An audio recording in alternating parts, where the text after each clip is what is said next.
বৃত্তি পরীক্ষা।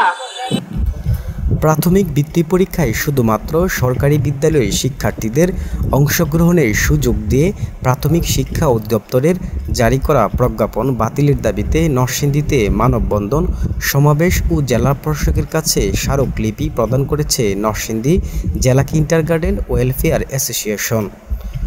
দুপুরে নরসিংদী প্রেস ক্লাবের সামনে বেসরকারি শিক্ষা প্রতিষ্ঠান ঐক্য পরিষদের ব্যানারে আয়োজিত এই কর্মসূচিতে জেলার প্রায় ৬ শতাধিক কিন্ডারগার্টেন স্কুলের শিক্ষক, কর্মচারী, পরিচালক ও অভিভাবক অংশ নেন।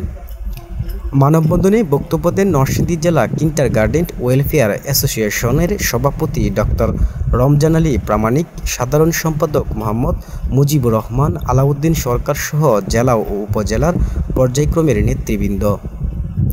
বক্তারা বলেন, জারি করা পরিপত্রটি বাতিল করে ভবিষ্যতে প্রাথমিক বৃত্তি পরীক্ষাসহ প্রাথমিক শিক্ষার সব কার্যক্রম কিন্ডারগার্টেন ও বেসরকারি প্রাথমিক বিদ্যালয়ের শিক্ষার্থীদের সম অধিকার নিশ্চিত করতে হবে।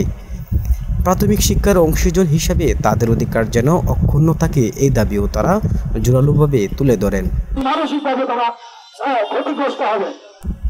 আলামিন হোসাইন, এটিএন বাংলা, নরসিংদী।